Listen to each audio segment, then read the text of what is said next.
14. Judge not. The man had committed 2 fearful crimes. He had raped and murdered a young girl. One person, sick at heart and revolted by the crimes, spoke of the guilty man as a horrible degenerate. Some murmured, "Judge not, it isn't Christian to judge." Was this statement right? Or was it satanic? Jesus Christ declared, quote, "Do not pass judgment so you may not be judged. For the way you judge, you will be judged, and with what yardstick you measure, you will be measured." Matthew 7, 1 and 2. Berkeley version. But Jesus Christ called the scribes and Pharisees hypocrites, whited sepulchres, and much more. He called Herod a fox, and he never hesitated to speak out sharply and with judgment.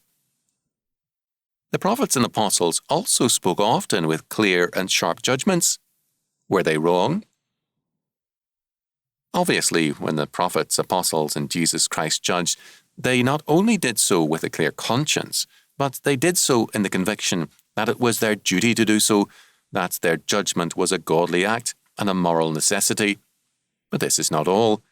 By their public judgments, they were inviting others to make similar judgments. When Jesus called the Pharisees hypocrites, he was plainly marking out Phariseeism as hypocrisy for all his followers then and now. When Paul condemned fornication and fornicators, 1 Corinthians 5, he was demanding that the church at Corinth and every believer in every age join with him in their condemnation. If evil is not condemned, it is tolerated and approved. Evil must therefore be judged. The whole Bible summons us to judge righteous judgment. Over and over again, the Old Testament summons men to judge and to judge righteously. Deuteronomy 1:16, 16:18, etc. Jesus Christ himself declared, "Judge not according to the appearance, but judge righteous judgment."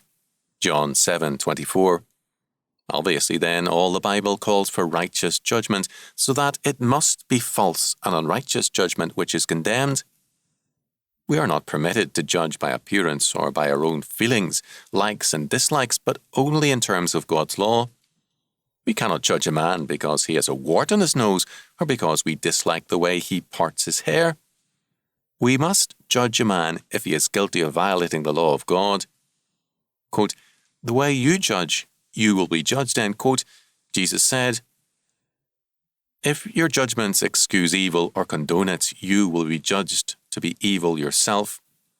If your judgments reflect the justice and judgment of God where required, and mercy where men are truly repentant, then you will be judged as faithful to God."